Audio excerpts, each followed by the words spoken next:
Carnality brings you down to earth, whilst conservation moves you back up towards heaven. I'm not going to lie to you.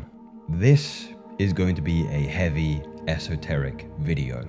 So strap in. I guess the start of this video really begins with when I was living with my father a couple of years ago.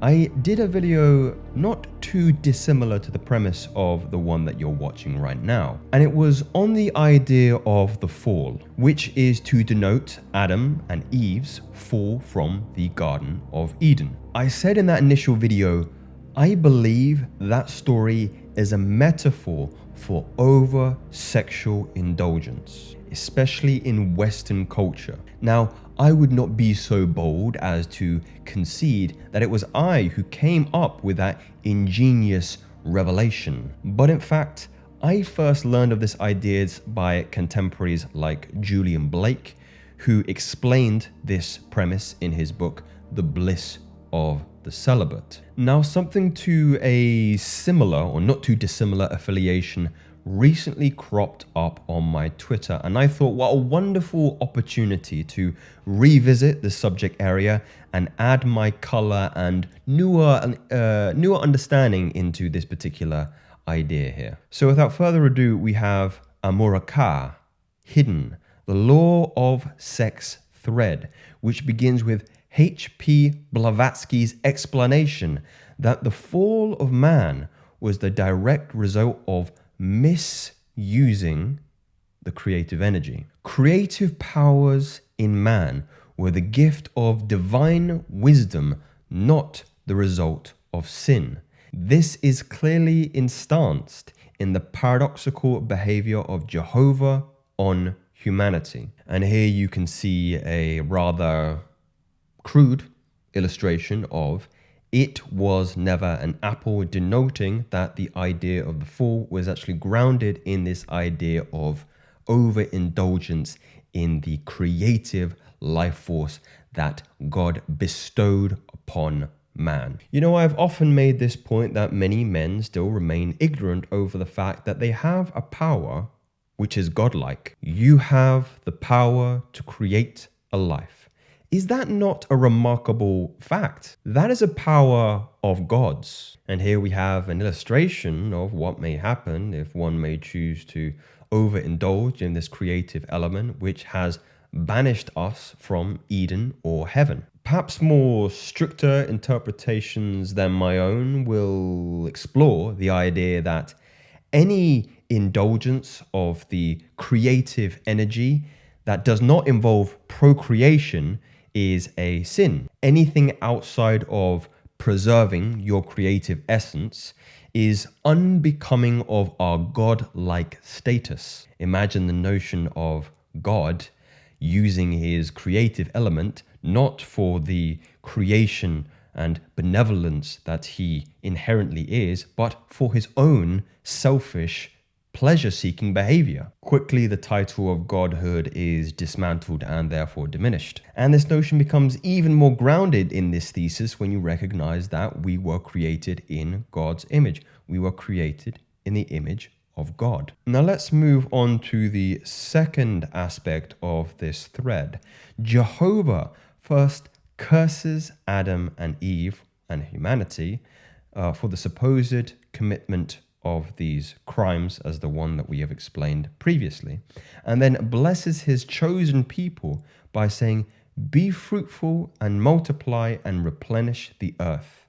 Blavatsky believed this negligence had dire consequences. Our curse is to live here in the mortal physical realm. However, we still have God's creative capacity. The interpretation in this particular segment is that only can we return to the Tower of Eden, as it's described here, or heaven, or the alchemical process of the highest purpose or the highest self, by being respectful and continent of our creative capabilities. It must only be used for the procreation and the further perpetuation of the human race, and any bestial self-pleasuring behavior is consistent with a mortal animal of Earth realm. And I believe here in the third part of the thread, there are corollaries there. So, nor was the curse of karma called down upon them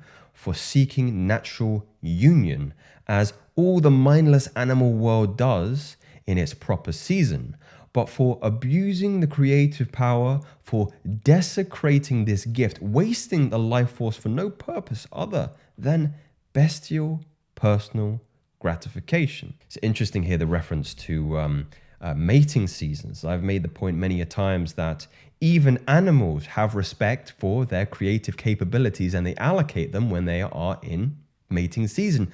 But the human mating season, it appears, is so pervasive in Western culture that we are currently in heat, as they would call it, constantly in heat. We show no respect to the creative element and restoring it to allow our moments when we are actually trying to conceive of a child to be more potent and more worthy of the outcome that we are seeking. And again, as I have discerned, there are parallels being drawn here to not immortality, but mortality.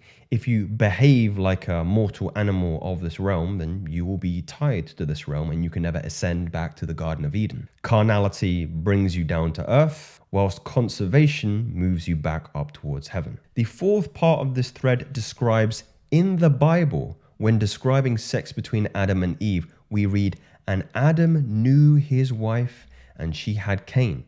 Obviously, the term knew is referring to the knowledge of sexuality. Mary says, "How am I going to be pregnant when I do not know any man?" In the Bible, sex means knowing. So this is going to take a little bit of interpretation here. In the Bible, the term knew is a euphemism for any kind of sexual interaction, sexual relationships, sexual intimacy, things of this nature. When it said that Adam knew his wife and she had Cain, it implies that they engaged in sexual intercourse and conceived of child. Similarly, in the New Testament, there is a passage where Mary, the mother of Jesus, questions how she can become pregnant if she did not know of any man. These are more cultural, linguistic understandings that is important to know. And, when you're interpreting a text like the Bible or any kind of like gnosis text. Just realized, apologies for some of the imagery here. They have been very obvious. Now, this fifth section, I believe, will be of unique esoteric and occult interest to those practitioners among you. To be clear, the book of Genesis is a Gnostic text about the mysteries of Darth. Genesis indicates that there is two trees in the Garden of Eden. So in Greek, gnosis means knowledge, which in the Hebrew, gnosis means Darth. And the tree of knowledge refers to the gnosis of sexual alchemy. So you have the tree of life and you have the tree of knowledge. The tree of life is said to refer to the cardiovascular system, the vascular system. The heart being life. And if the tree of life is related to the vascular, then the tree of knowledge must then be related to the nervous system. There's an interesting point by Manly P. Hall here, which kind of explains this a little bit more. So you've got the tree of life and the tree of knowledge. Two great systems in the body, tree of life, arterial, with its roots in the heart, and the tree of knowledge, good and evil, the nervous systems, which have its roots in the brain. These two trees are physical manifestation of complicated networking of branching energy circuits in the aura of super physical bodies. So the way this kind of ties back to this idea of eating from the forbidden fruit. So the Old Testament, of course, begins with the progenitors Adam and Eve. So they lived in paradise, they lived in heaven, the equivalent of whatever that understanding is for you, until a little snake came along, which was the devil manifestation, to tempt them to eat of the forbidden fruit. Now, this was from the tree of knowledge. And again, remember that prerequisite that we've just established, knowledge, to know. What does to know mean? To know means to have sexual relations. So simply put, the eating of the fruit is symbolic of overindulgence in sex. That is how the interpretation goes and how I see the interpretation. So let's move on to 6. The tree of knowledge, Darth, teaches sexual alchemy and the reason why we must transform our sexual energy not for self-gratification, but our own purposes, for self-realization. The tree is sex itself. The abuse of this tree caused Adam and Eve and humanity to be cast out of this perfection. Now we're getting into some deep esoteric and occult waters here. Because the tree, when they say the tree is sex itself, what they mean is the tree is polarity. The tree is the understanding of polarity, of dualism in the world, of masculine and feminine, right, left, yin, yang, up, down, penetration and yielding, right? That is in essence sex, penetration and yielding. The masculine to penetrate, the feminine to yield to the penetration. Once you have knowledge of dualism, you can't go back to Eden. That's what you call yoga. So yoga is union of dualism. It is so hard to understand this because we live in a dualistic realm.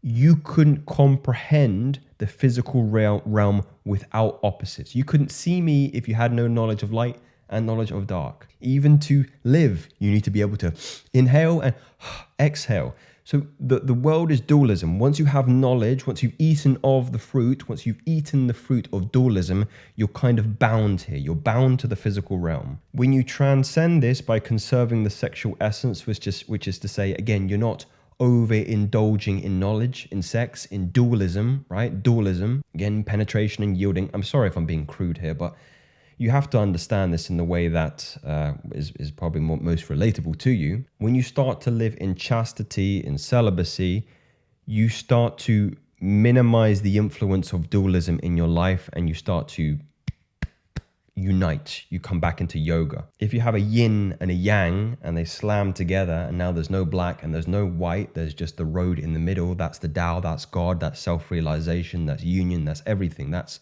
you have united your consciousness with God. You're now back in the Garden of Eden. But the thing is, you don't have any free will, technically. You can't make choices because in order to make choices, you have to be able to distinguish between two choices. So you start to become, the way I like to describe this is you become a hive mind and God is the hive mind. So you come back to hive mind. There's no dualism. But if you start eating from the tree again, you go back to dualism and you get cast out of heaven. And this constantly happens, guys. We're just oscillating between dualism and union constantly. Where if God is this, if God is this, we're living here right now, dualism, right? This is earth realm. We're constantly trying to come back to God, which is together. But we're constantly coming apart and smashing together. We're destined to do this for eternity. We are God, and then we separate ourselves to recognize that we are God. This is sex, by the way, masculine, feminine. Then we smash together again. We come back to the Garden of Eden, and then we eat from the tree again, and then we come back. And we're just constantly smashing apart like this. Told you this be heavy shit. I'm not going to go through all the detail here. You can find this, by the way, at this particular creator. It's a very good thread. So here you can see it again, destined to, this is sex, explains, Gurdjieff, apologies, it's a long day.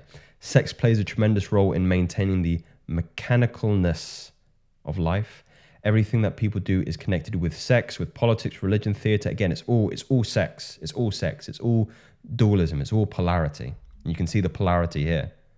This right here, this is sex. Probably should have brought these up a little bit earlier to explain the points that I was making here, but hopefully I conveyed it in a fairly succinct and concise way. But yeah, what's interesting to note is the presence of sex in all things. And, even from a state of the underpinning fabric of everything that we're doing is sex, is polarity, is magnetism, the yin, the yang. And we're constantly trying to bring ourselves back towards God and become whole. But as I mentioned before, we're destined to do this forever. There is no start, there is no end. There is just coming together and splitting apart on and on and on and on and on. But where we are right now, trying to come back to God. So conserve your creative capacity and you can realize the Garden of Eden. It's in here. I know people get mad at me. They say, Joseph, heaven is a physical place. I don't think it technically is. I think it's an energetic place. I think it's something that you can experience once you've cut the head off dualism. Anyway, I hope you enjoyed those theories and we'll speak soon. Let me know. Speak soon.